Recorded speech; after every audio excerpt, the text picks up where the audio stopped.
When we come to our LLB part second, then there is a greater portion of grammar and composition. And in grammar and composition, main things which are checked are as follows. So first of all, the thing which is checked in English grammar and especially in English writing is the sentence structure. A person must focus on the sentence structure. When you are writing sentences, smaller are the larger sentences. And we all know that when we combine the words, it makes a sentence, and when we combine the sentences, it makes a paragraph. So when we are combining the paragraphs, it makes a whole essay, our whole report, or complete a book. So grammar and composition have main focus on the sentence structure. When you are writing any kind of article, your sentence structure should be according to the grammar. It means you have to follow all the rules which are given in your grammar book. Secondly, there should be no spelling mistakes. I think when you are in your higher classes, in HEC classes, then you people have to conscious about the spelling mistakes.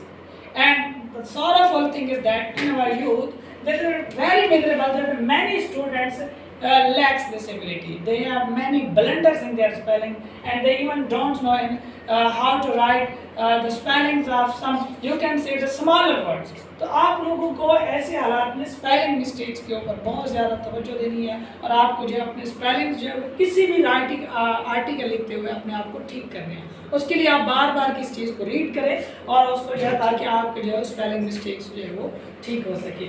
उसके बाद coherence and sentences. Suppose कर लेते हैं कि आपका sentence structure ठीक है, आपका स्पेलिंग भी ठीक है, लेकिन आपके जो सेंटेंस है, एक सेंटेंस आपने जो साइंस के बारे में लिखा है, एक सेंटेंस आपने मजहब के बारे में लिखा है, तीसरा सेंटेंस आपका मुआशरे के बारे में है, चौथा सेंटेंस जो है वो आपका आर्टिफिशियल इंटेलिजेंस के बारे में है। समझ आ रही है बात की? तो क्या है कि सेंटेंस कोहेरेंट होने चाहिए, आपके सेंटेंसेस का एक दूसरे के साथ रब्त होना चाहिए।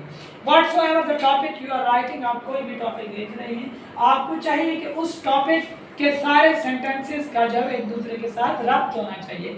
एक बात शुरू करते हैं तो आप उसी को कंटिन्यू रखें, उसको आप एक पीक पॉइंट पर लेकर जाएं और उसी को जो है वो आप क्या करें, एंड तक लेकर आए और कंक्लूड करें। तो आपकी जो है वो सेंटेंस के अंदर कोहेरेंस होनी चाहिए।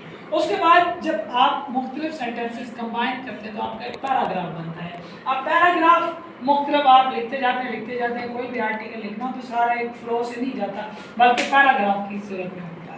अब उसमें क्या होता है कि आपके पैराग्राफ के अंदर एक दूसरे का रब्त होना चाहिए, यानी पहला पैराग्राफ जो है वो ये नहीं होना चाहिए कि आपने जो है वो कह दिया कि पहला पैराग्राफ में जो वो आपने लिखा जो पैदा हुए, अगले पैराग्राफ में उनको मार दिया, और तीसरे पैराग्राफ में जो आपने उसकी तालीम शुरू कर दी है। तो ये बात बिल्कुल गलत है। आपने जो है वो बिल्कुल एक फ्लो से चलना है। जैसे कोई भी आप मजमून लिखते हैं तो आपके पैराग्राफ्स के अंदर एक कोहेरेंसी होनी चाहिए, जिसमें क्या होना चाहिए, एक पैराग्राफ दूसरे पैराग्राफ के साथ जो है कनेक्टेड होना चाहिए। ठीक है, पैराग्राफ के अंदर एक तरतीब होनी चाहिए।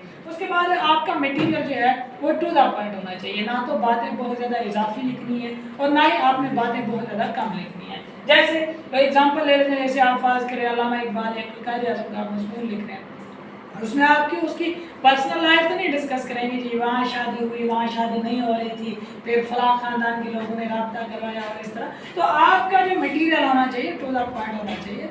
इंग्लिश ग्रामर और कंपोजिशन के अंदर आपका जो भी मटेरियल होना चाहिए वो सारे का सारा आपके मौजू से मुतल्लिक होना चाहिए। उसमें बातें आपने बढ़ा चढ़ा के भी नहीं लिखनी और आपने बातें जो है वो कम भी नहीं लिखनी।